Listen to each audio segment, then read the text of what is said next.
अस्सलामुअलैकुम। मेरे इस चैनल पे तमाम टीचर हज़रात को खुश आमदीद। आप टीचर हज़रात जो पहले छुट्टी के लिए HRMS पे अप्लाई करते थे, जो कि काफ़ी ज़्यादा मुश्किल काम था क्योंकि वो वेबसाइट काफ़ी स्लो थी। अब SAS के न्यू अपडेट में अब छुट्टी आप SAS ऐप यानी कि मोबाइल पे जो ऐप है उस पर छुट्टी अप्लाई कर सकते हैं। आज की इस वीडियो में मैं आपको डिटेल से बताऊँगा कि आप किस तरह SAS ऐप पे छुट्टी के लिए अप्लाई कर सकते हैं।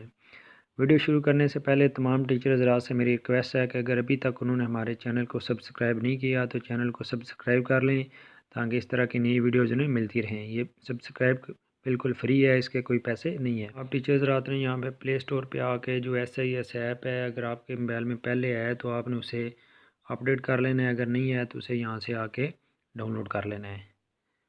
तो मेरे मोबाइल में ये ऐप पहले से ही अपडेट है, तो मैं इसे ओपन करके आपको यहाँ पे छुट्टी के लिए अप्लाई करने का तरीका बताऊँगा। यहाँ से आपने आके SAS ऐप है जो उसे ओपन करना है। यहाँ से आपसे यूज़र नेम और पासवर्ड पूछेगा। यूज़र नेम की जगह आपने ID कार्ड नंबर लिखना है और जो पासवर्ड की जगह जो आपका SAS का पासवर्ड है, यहाँ पे HRMS का पासवर्ड है, वो आपने एंटर करना है। वो एंटर करने के बाद आप करेंगे लॉगिन। ये थोड़ा सा वेट करना पड़ेगा, उसके बाद आपका लॉगिन हो जाएगा।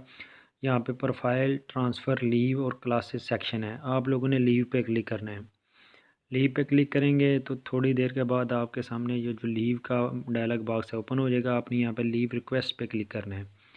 लीव रिक्वेस्ट पे यहाँ पे देखें, मैंने ये पहले एक छुट्टी की हुई है जो मेरे हेड ने अप्रूव कर दी थी। आज मैं आपको नई छुट्टी अप्लाई करने का तरीका बताऊँगा। ये नीचे प्लस का बटन नज़र आ रहा है, आपने इसके ऊपर क्लिक करना है। सबसे पहले आ रहा है जी please select the type of leave, तो यहाँ से आपने सेलेक्ट करना है कैजुअल लीव।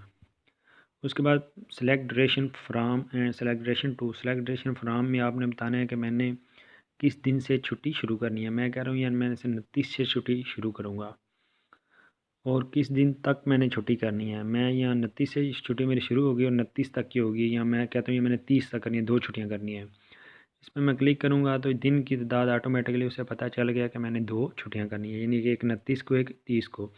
यहाँ पे वो लीव का पर्पज़ पूछ रहा है कि आप किस मकसद के लिए छुट्टी कर रहे हैं।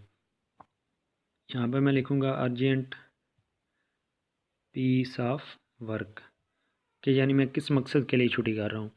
और नीचे हम पूछ रहा है जी सिलेक्ट रिपोर्ट बैक, कि मैं किस दिन वापस आऊँगा। तो यहाँ पे मैं जब 28-29 की छुट्टी है, 29-30 की, तो यहाँ 1 दिसंबर को मैं रिपोर्ट बैक करूँगा, कि यानी कि पहली को। तो पहली को अगर संडे है तो यहाँ पे मैं 2 सेलेक्ट करूँगा कि 2 डेट को मैं वापस स्कूल में रिपोर्ट करूँगा। जिस दिन भी मैंने वापस स्कूल में आना है, जो पहला वर्किंग डे होगा छुट्टी के बाद। और ओके, उसके बाद आप इसको सेव कर देंगे।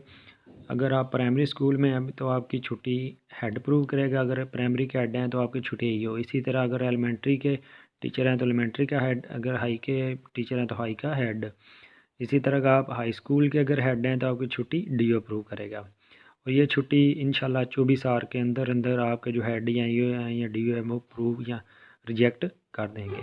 अगर ये वीडियो अच्छी लगी है तो चैनल को सब्सक्राइब कर लें और इस वीडियो को अपने दूसरे दोस्तों के साथ शेयर करें ताकि वो छुट्टी लेने में जो उन्हें प्रॉब्लम आ रहे हैं वो उन्हें हल हो जाए। अल्लाह हाफ़िज़।